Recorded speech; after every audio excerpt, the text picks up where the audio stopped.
কিভাবে মোগলাই পরোটা বানানো হয় শুরু থেকে দেখতে থাকুন। হ্যালো গাইস, বাগেরহাট মাজার মোড় স্পিকিং। এসে আকবর ভাই, হ্যাঁ ওই যে রুটিটা আগে করেছে, তারপরে হচ্ছে দিচ্ছে হলো মশলা। ভাই খুব ভালো লোক, আসবেন দরকার করে বেড়াতে। ডাবল সিঙ্গেল ডাবলের ব্যবহার আছে। এ হলো তেলের পরে ছেড়ে দিল, এখন ওই তেলের পরে হতে থাকবে।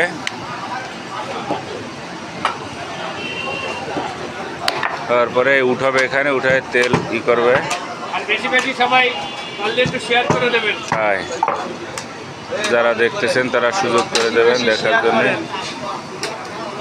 অনেক সুন্দর একটা রেস্টুরেন্ট। এই যে উল্টোয় দিচ্ছে এখন, এই উল্টোয় ফেলালো। হ্যাঁ, এক বাব উঠতি থাকবে। এই যে ডিমের খোসা 350 পিস আছে। এই যে ডিমের খোসা, আজকে বাজারের দিন। কতগুলো মোগলাই হয়েছে?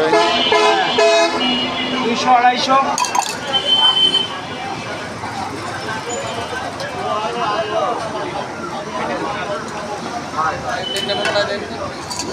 হ্যাঁ, এখন সবাই চ্যানেলটিকে সাবস্ক্রাইব দিয়ে একসাথে 3টে বিক্রি